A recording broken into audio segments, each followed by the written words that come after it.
episode 1 of The Gold Mafia. We love the gangster lifestyle. You live by the gun, you die by the gun. The biggest challenge Zimbabwe now faces is the gold mafia.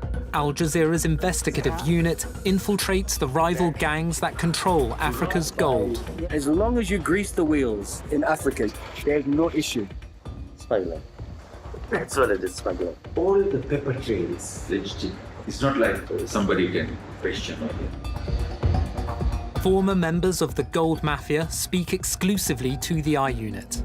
The gold mafia is bigger than the government, bigger than any of the authorities. What do you think is going to happen? They kill you, don't they? Exactly.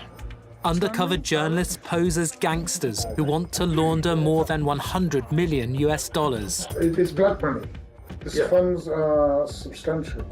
The I Unit obtains thousands of confidential documents that expose how organized crime groups use gold to launder money. You sold it to a refinery and the money got paid in the bank account. So it's very clean that way. Once it's refined, it's practically brand new gold. A good washing machine, right?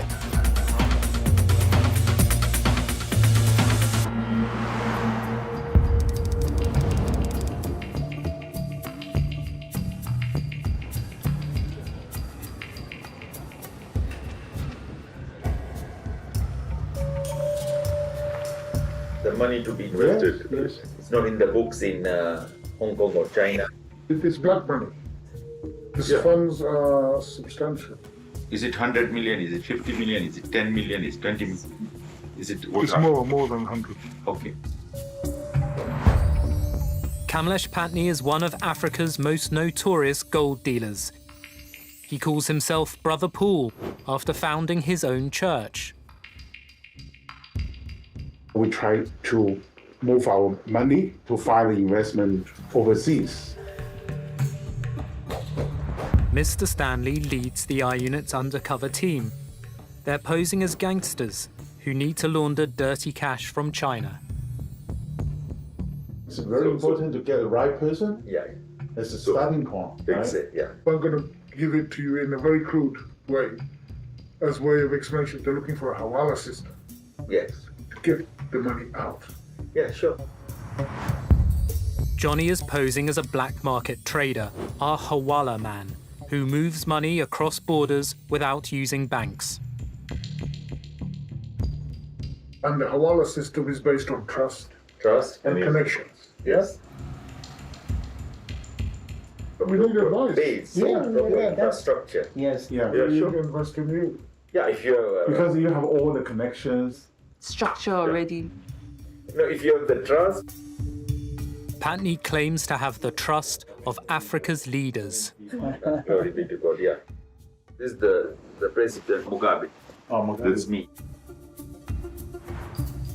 I got the award as Lifetime Africa Achievement Award.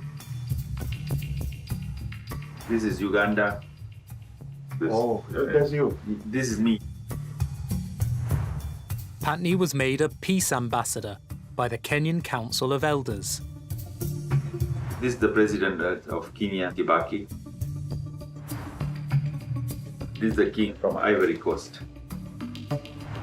This is the President of South Africa at that time, Zuma. That is, of course, the AU, Africa Union Chairman at that time. You know him, the Libyan President, Gaddafi.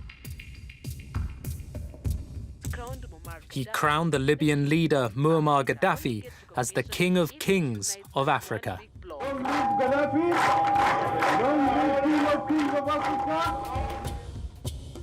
After Gaddafi was killed, the pastor anointed Zimbabwe's President Mugabe as the King of Kings. Mugabe was dethroned in a military coup in 2017. His successor is Emerson Mnangagwa. Today, we are witnessing the beginning of a new and unfolding democracy for our country. President Mnangagwa is using a UN climate change conference to attract foreign investment. Zimbabwe is open for business. Oh, His presidential envoy is also at the conference and agrees to meet undercover reporters. Zimbabwe is like really open for business when we say these things. Okay. He says he has the president's authority to make a deal with Mr. Stanley. The name is plenipotentiary. Pleni simply means full, potential means power, so full power. That means I can sign contracts, I can sign treaties with government without the president getting involved. And then they will be fine. Hubert Angel is Zimbabwe's ambassador at large to Europe and the Americas.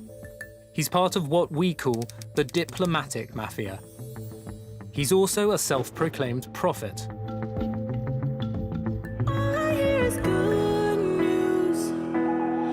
Angel leads the Good News Church, which has 15 branches around the world.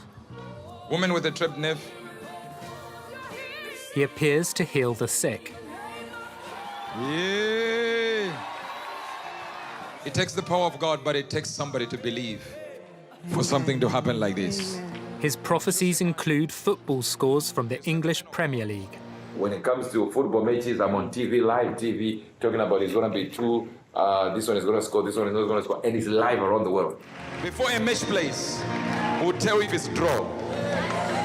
Today is what? West Ham versus Leicester City, right? I'm just hearing. Both teams scored 2-2, just as Prophet Angel prophesied. Powered by the Holy Spirit, Hubert Angel. We have the men of God working with us. President Mnangagwa appointed Angel to one of the country's highest diplomatic posts. He is my first ambassador at large assigned to promote Zimbabwe brand. We had to subject this young man to training in diplomacy. It's difficult to train a prophet. We were surprised that he did well. An ambassador at large, I'm ambassador to 85 countries. But on the special envoy, I'm a representative of the president. You are representing the president. Yeah.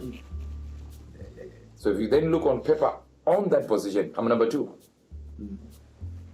And there's no position like that in the country. It was just one position that was never filled in. And It's created for you. Yeah, it was created. So one and only one. Miss Sin is another undercover reporter. She's posing as Mr. Stanley's financial advisor. We are the government. Yeah. So I can call the president now, not tomorrow, now, and put him on speaker. It's not an issue. The president's trying to create a legacy right now. Yeah. So it is the right time to strike now and go like we're in. Angel claims to foretell the destiny of Africa's leaders.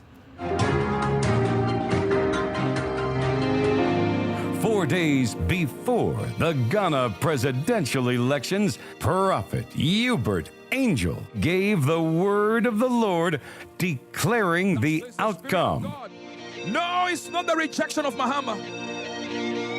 But he that is called Adonana shall remain in power. And you want to know what will happen in the election in Zimbabwe? How many times have I spoken about it? All I'm saying is don't... Mnangagwa's win in 2018 is known in advance. Political parties. There's no point supporting the opposition. Don't waste your time wearing all these t-shirts and regalia and meeting people at these conferences and these meetings. Just concentrate on Jesus, eh? You waste your time. Mnangagwa will also win Zimbabwe's next election. The deal to launder Mr. Stanley's money is safe. Okay, let me just say, don't worry. You're the president. Don't worry about it. This president will be president until he dies. That's what that's said a lot. I get your word.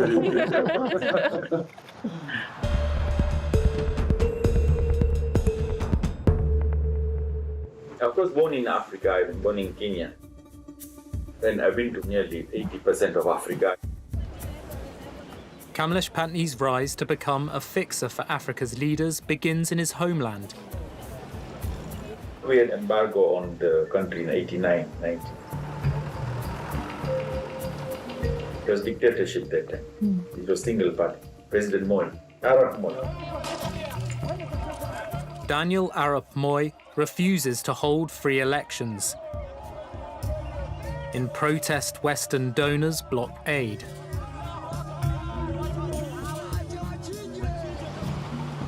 Patni then has a chance encounter.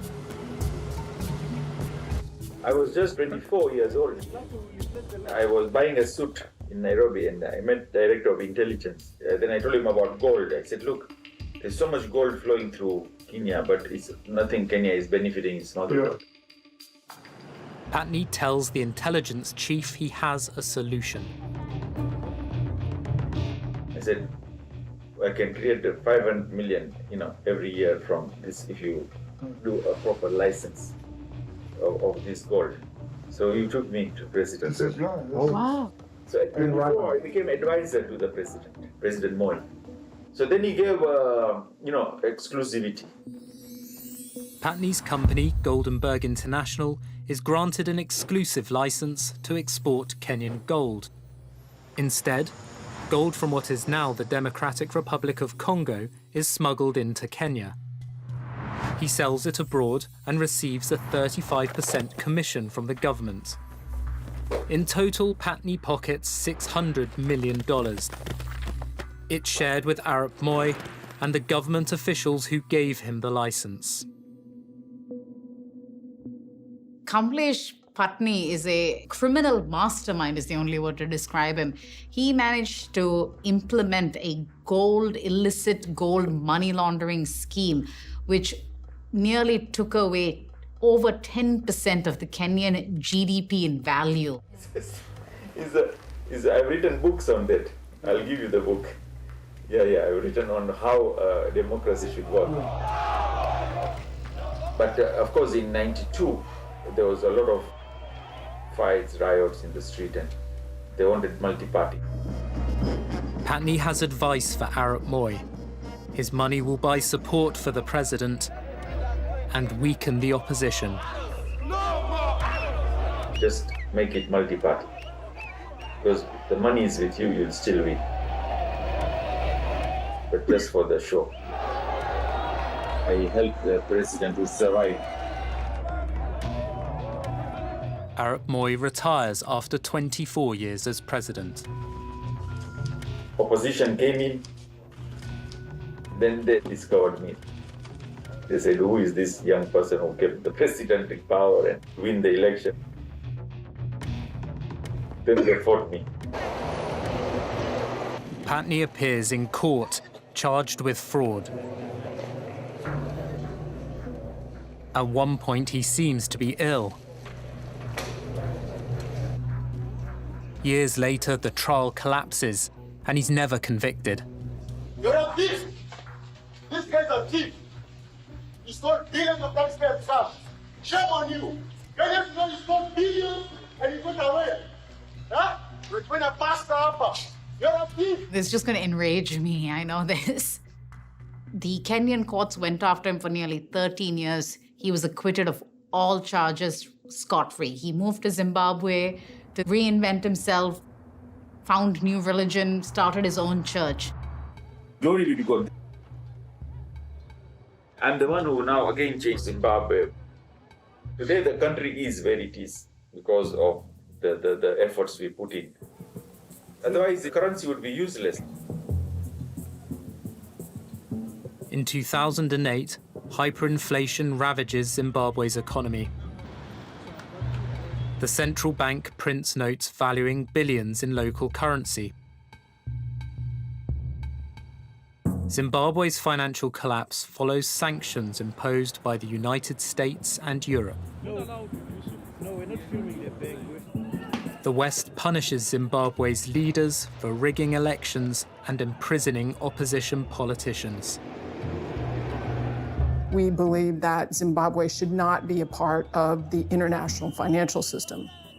That means that they can't transact in dollars, so you have to figure out other ways to do that. And the way to do that is to turn your currency, for example, into gold. Because then you can move across the border with gold, and it's not hitting the international financial system At that point in Zimbabwe, with gold, you can just shape shift. You can move the gold without someone tracking it. So for a lot of autocratic governments, it is, I think, a trend that makes sense. It's much harder to enforce sanctions around it. Patney makes deals with Zimbabwe's sanctioned leaders, which he claims help its people. Right now, they are quite, stable, they're happy, they are recovering well. Although they still, as usual, the influences are there. But the good thing is that the president listens. I'm number 2 in gold. Who is the number 1? It's an Indian guy. Indian guy. Yeah. Pastor Paul. He's just a thief. He almost put Kenya into liquidation. That's how big he is. Patney's rival is Ewan Macmillan. He's a gold trader and smuggler, known as Mr. Gold.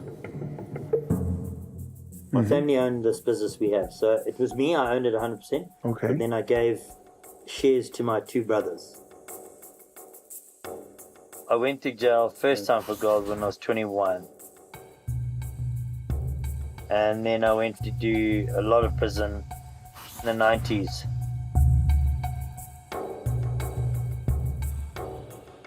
Zimbabwe's gold exports are worth up to $2 billion a year. It's a cash business. There's a lot of cash that we need to get out of long-term account because we don't want to leave it there.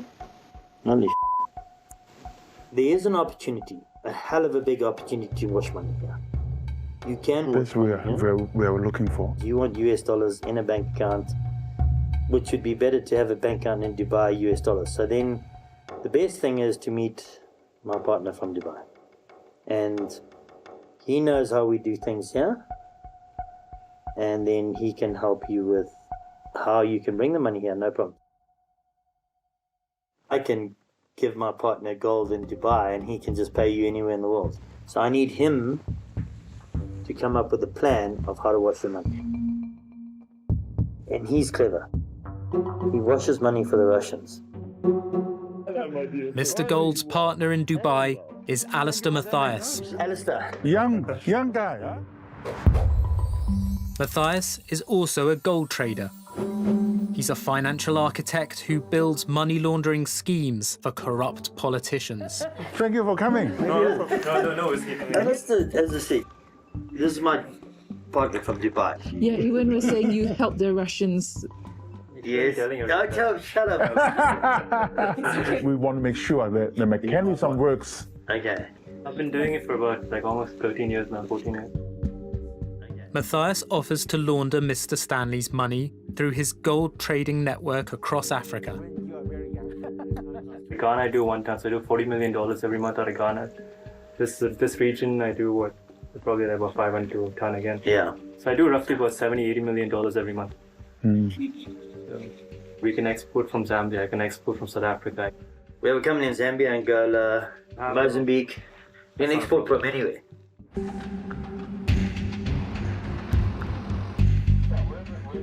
We're in Zimbabwe, we're in Malawi, we're in Zambia, we're in DRC Congo, we're in Kenya, Tanzania, Uganda. Patney is also based in Dubai.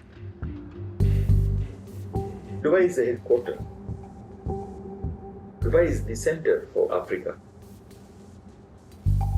A banking center, financial center, it's tax-free. You don't need to have all the paper, too much. Easier to do things. It's much easier. We have our own license clearing at Dubai Abroad. We have permission of the Central Bank of Dubai. We have permission of Reserve Bank. We have the money laundering clearance certificates. Brilliant. We'll show you all that. We'll show you. That's what you need. All the paper already. So we'll show you that. So it's smooth. Because I think you have so many structures already. We can just join it. So this one is being come via Dubai. So you can see our Dubai operation. That's where you'll understand the gold more. The one you want to do cash. When you see it physically, you see the process, then you will understand the security of it. Come and see my operations and my team in Dubai. Every day have coming. I think God must sent you. I hope to see you again. God bless you. Thank you. Praise the Lord. Praise God. Bloody Kenyan. I don't know how, but him and I, we're the same. I do 200 kilos a week. That's what we do, buy and sell. Macmillan and his rival gold dealer Patney work for the Reserve Bank of Zimbabwe, the country's central bank. There's a Gold Act in Zimbabwe, which makes the central bank the overseer and control and official dealer of gold in Zimbabwe. The central bank was given that mandate because traditionally all currency has always been backed by the bullion. Small-scale miners produce half of the country's gold. But Zimbabwe's central bank doesn't have enough money to buy gold from them. I think that 80% of the gold mined in Zimbabwe gets smuggled out. They said to me, go out and get all the gold that's being smuggled out the country. Patney and Macmillan buy the gold on behalf of the central bank. When a person comes to sell me gold, I don't have to write his name down. I don't have to do anything. I just take his gold, pay him, leaves. I deliver it to the government. Government asks me no questions. We do 20 to 50 million in a week. This one is 3 million. The gold is delivered to a company owned by Zimbabwe's Reserve Bank. Fidelity Printers and Refiners Private Limited incorporates security and commercial printing, gold refining, buying operations, and a mission to provide printing solutions and gold products to satisfy diverse stakeholder needs. Fidelity Printers and Refinery. So the printing aspect is obvious. They print government material. Their big service is the gold refinery. In return for their services, Patney and Macmillan are given licenses to sell the gold abroad. Like the license. See, like this is 2 million. We have an account with Fidelity. The competing mafias fly the gold to Dubai and sell it there. They bring the proceeds back to Zimbabwe in US dollars cash. The government needs US dollars because the local currency has no international value. The dollars buy more gold from the miners and fund further exports. The gold mafias use this scheme to launder money. They offer to help Mr. Stanley. What would normally happen is we'd bank the gold, get the US dollars and fly it home to Zimbabwe. Instead, Mr. Stanley is told to set up a gold trading company and bank account in Dubai. He can now get a license to import gold into the United Arab Emirates. You're going to tell the bank that we're going to be trading in commodities or gold. The money will come to that account all the time. They place clean money from the official sale of gold into Mr. Stanley's account.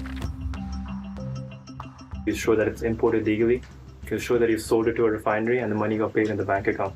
It's very clean that way. And now you have access to that money. That's your money. And then you're going to give us the US dollars cash from Hong Kong. We're going to come back with that. Mr. Stanley's dirty money will be given to the gold mafia's couriers to bring to Zimbabwe. At Harare Airport, the dirty cash is declared as the proceeds from the sale of gold. Once declared, it is clean. Everything appears legal with the right paperwork. Yes. 1 million. Cash. US dollar. Yeah. The proceeds of the gold export will, in effect, be counted twice. Declared as clean in Zimbabwe and in Dubai. I bring back the cash. That's how I buy the gold again. And the money laundering cycle starts all over again. The only illegal thing is you giving me the US dollars out of Hong Kong. But they don't know that. Yeah, it's extremely sad. It's extremely sad.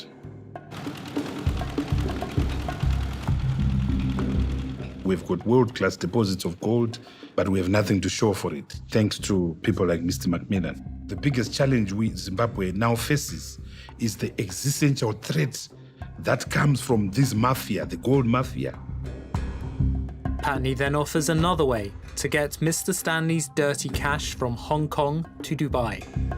There are two ways of this. One is carry, Yes. or second is hawala. Hawala is sort of a catch-all term for an informal way to move money outside of banking channels. That is, in its essence, hawala.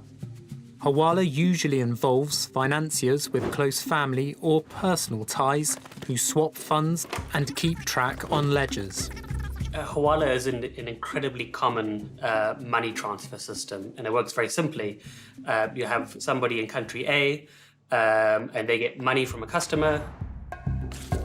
Let's say you want to send $100. In our case, Patney's Hong Kong agent would take Mr. Stanley's dirty $100 bill. They will mark it on their ledger as money received. They'll send a message to their counterpart saying, "We received this money, please pay out the same amount." Another member of Patney's Hawala operation in Dubai would pay Mr. Stanley $100. So $100 isn't actually physically sent, but on the other end, there's sort of a settlement of accounts done. The two Hawala agents balance their books over time as customers send money in both directions.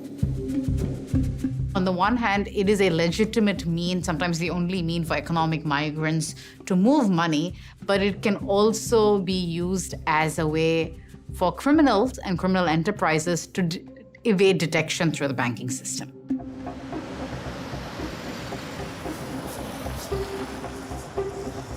You want a gold? We can make the call right now, and it's done with the president of Miners Association right this minute. Yeah, let's do this. Let me just call Rushwaya.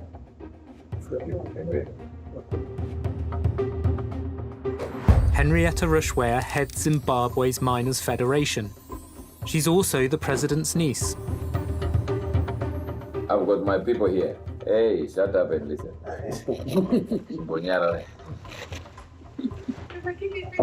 Let's talk business. Let's talk business.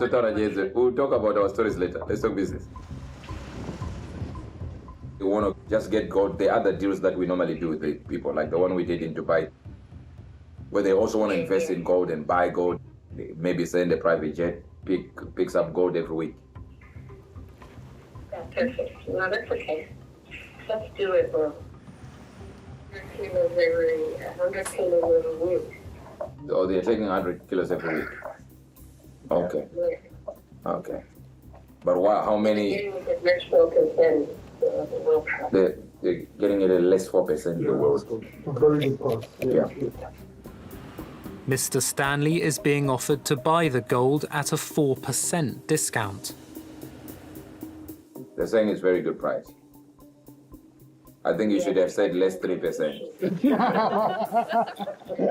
Definitely. You should have said less 3%. It was a mistake in the language. Because that's 1%, my 1%. You have just blown my 1%. Rushwaya's plan will clean $5 million a week on a revolving basis. It begins with a payment of $10 million in dirty cash into the government's refinery Fidelity.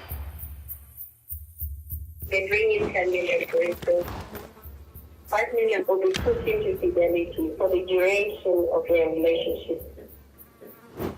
They get gold worth 5 million every week, they take it out, Bring another 5 million. This continues until all his cash is cleaned. Henrietta Rushwea's laundromat can wash even more of Mr. Stanley's dirty money. So instead of bringing 20 million, 10 million, they put it to Fidelity. Half the sum remains with Fidelity. 5 million a week is laundered as before, and an additional $5 million will be cleaned through one of Rushwea's gold producers.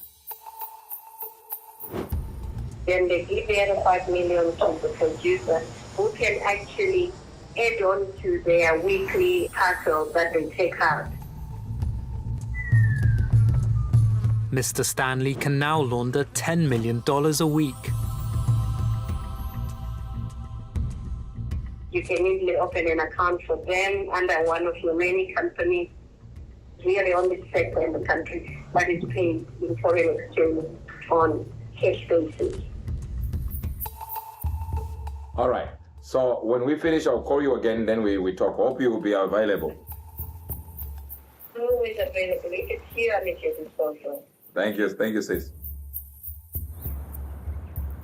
The ambassador has a local partner in mind for Mr. Stanley. It's called Billion Group that I own. He is also part of Billion Group. So Billion Group is in Zimbabwe, operating in Zimbabwe, so that when you want a venture, you don't go for someone you don't know.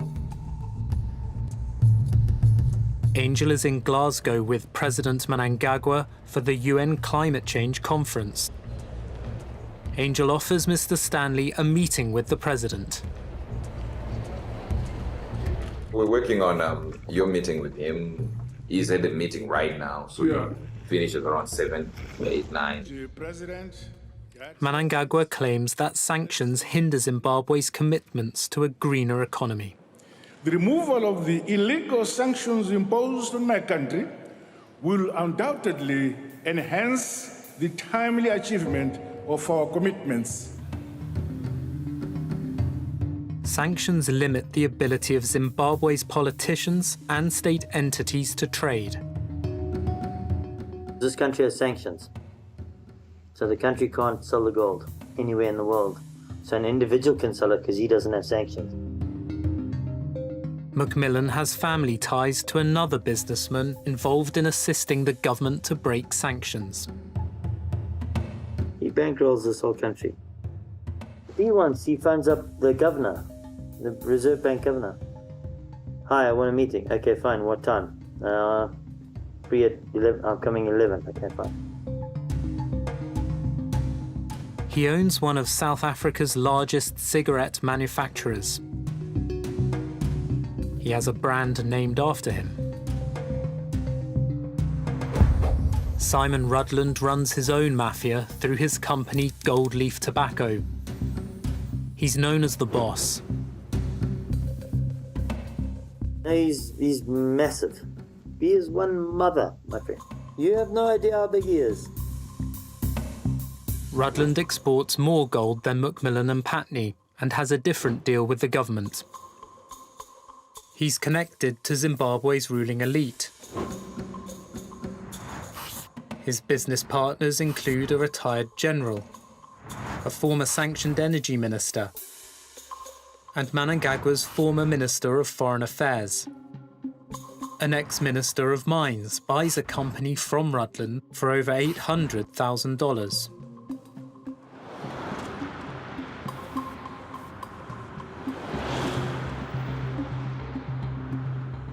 Simon Rutland, I know him 100%. He flew out the day before yesterday on a private charter.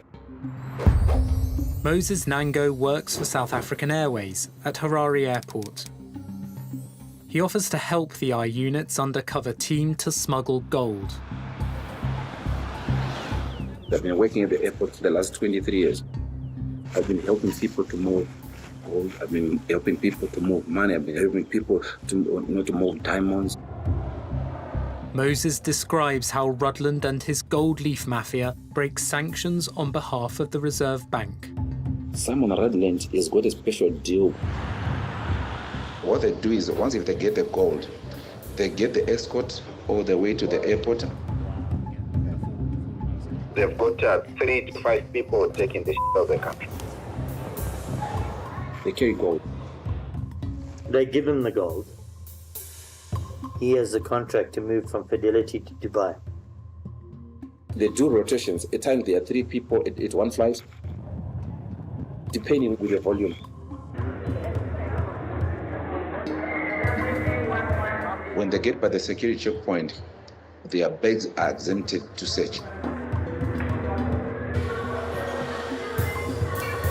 They go with Emirates from Zimbabwe. It's EK714. That's the flight they leave with from Harare to Dubai.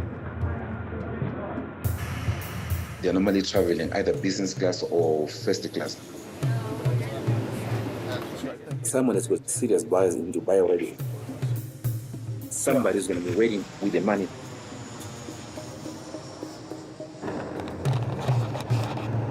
The couriers exchange the bullion for cash and take the next flight back to Harare. The same flight they left with, that's the same flight that they come back with. EK713 when it's leaving Dubai. The couriers pass through immigration at Harare Airport.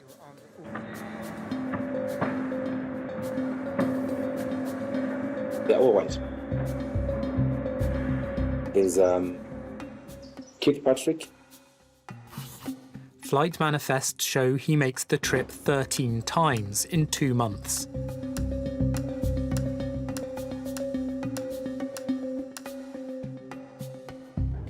An I-Unit surveillance operation observes Rudland's couriers at work.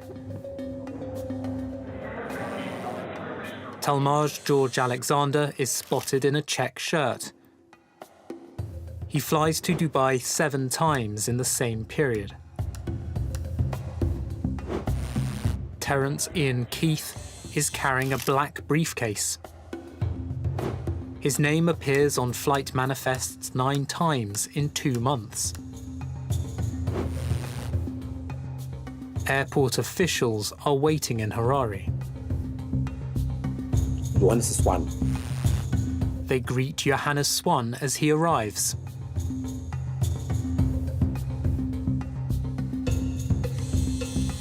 Johannes Swan Sr. and his son Johannes Jr. appear on flight records a total of 10 times.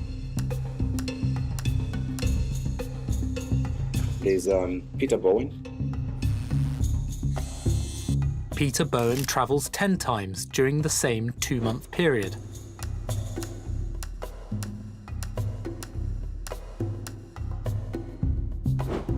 The I-Unit obtains a reserve bank document authorizing Peter Bowen to export over 66 kilos of gold from Zimbabwe to Dubai.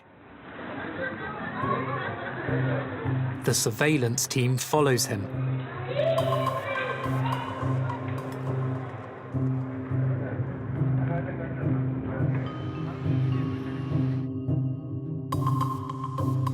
Bowen lands in Dubai at 6:40 in the morning. He hands over the gold and waits in the airport lounge. Just 3 hours after he arrives, he's back on the plane. When they get here to Harare, they just come outside by the arrival exit, hand over the cash, get another consignment, got on the same flight, going back again. Rudland's couriers earn cash for Zimbabwe's leaders in breach of Western sanctions. Government says to him, I've got 400 kilos to move to Dubai. Then he exports the gold to Dubai and then brings the money back and gives it to Fidelity. The gold is sold to a Dubai company, Orlean Global Trading. Orlean is also part of Rudland's business empire. It receives millions of dollars from the accounts of Rudland's company, Gold Leaf Tobacco. The government broke here, so they don't have enough money to buy the gold. So he says, okay, don't worry, I'll lend you the money to buy the gold. Rutland finances the sanctions-busting operation by providing an advance payment to Fidelity. He gives Fidelity the money to buy the gold for him to export. Fidelity's debt with him is, at any one time, 200 million, 250 million. No, he's huge. I think we are losing about $1 billion in illegal gold exports, which is a euphemism for gold smuggling. I think we are losing about $1 billion, and Simon Rutland is at the center of that.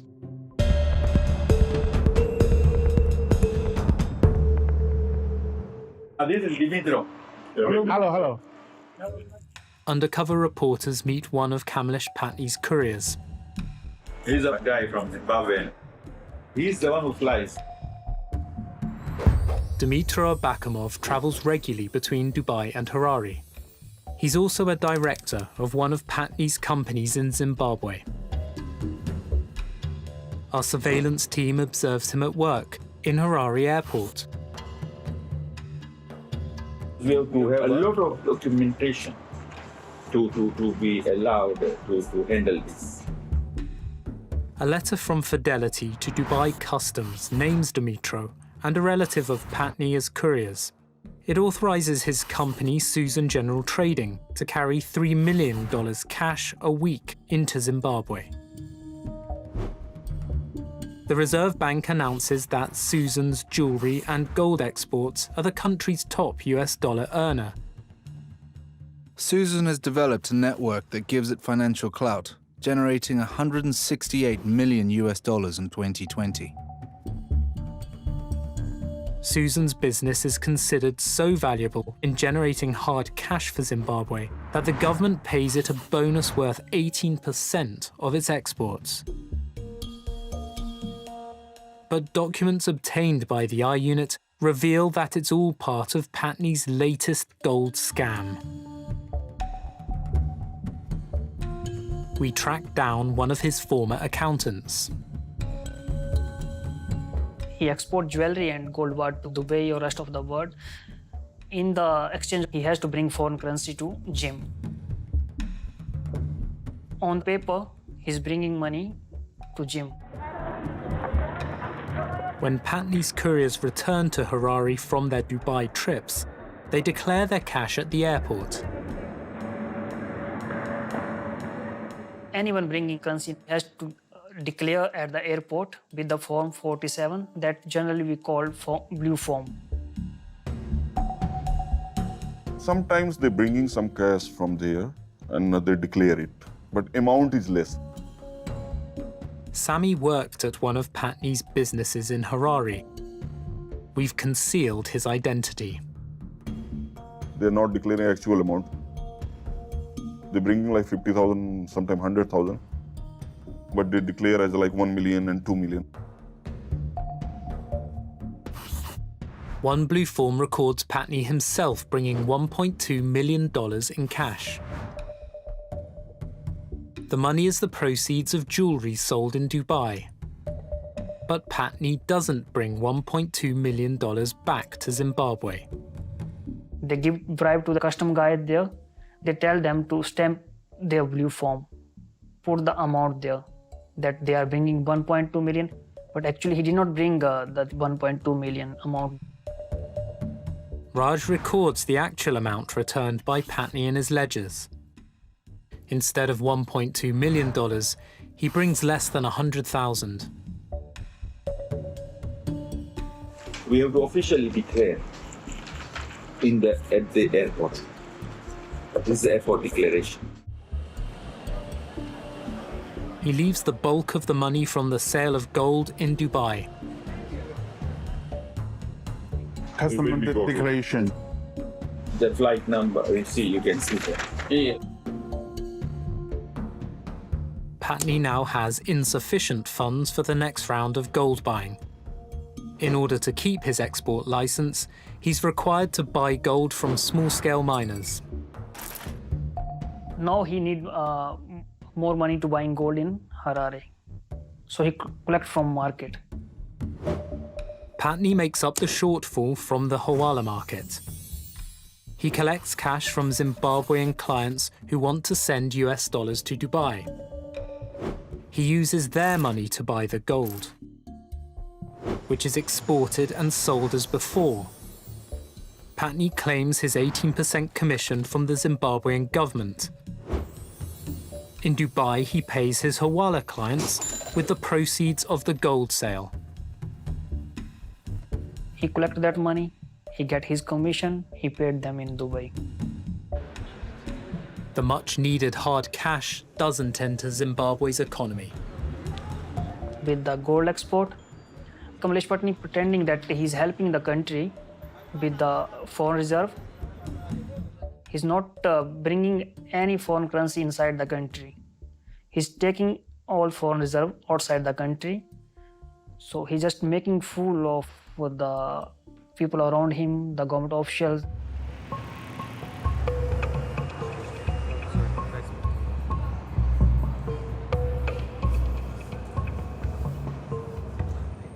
I'm not stupid. I have 2 degrees in finance.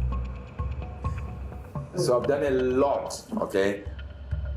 I'm in the Forbes magazine. I've been in the Forbes rich list of 2013. Yes. Yeah, Africa Forbes rich list. Yeah. And remember, I'm also a minister of the gospel. Yeah. We will bring the capital, the cash. Basically, we want to invest the money. Yeah, and what Mr. Stanley is saying is it's money that cannot be declared in the country of origin. We've already discussed it. That we don't want to talk about. But we have the blessing and it won't get us in trouble. Trust me, I did this, okay? This is what is happening. I told you. And we got that. Okay? This is going to be how much? At the beginning, at least 1 million something. 1 billion? Yeah. Now, we have done maybe for 200 million, 300 million, but we have not done for 1 billion per se. Angel and his assistant take Mr. Stanley aside. What I'm telling you, I'm the second largest diplomat in the country. Do you know I can carry me in a bag and nobody's allowed to touch this bag?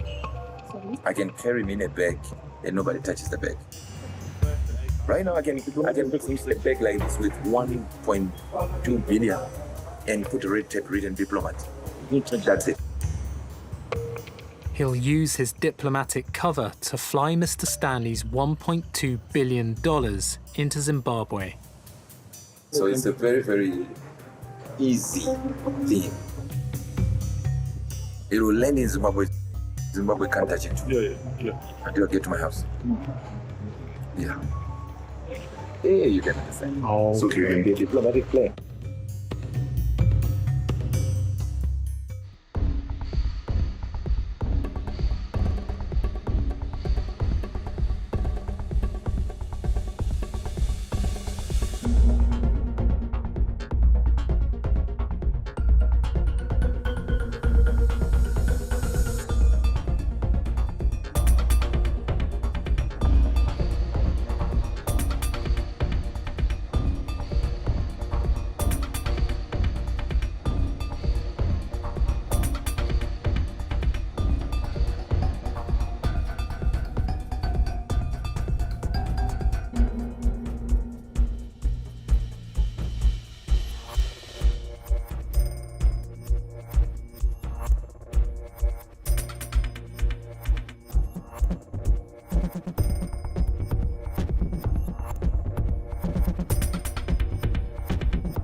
In episode 2 of The Gold Mafia, Simon Rudland needs a money launderer.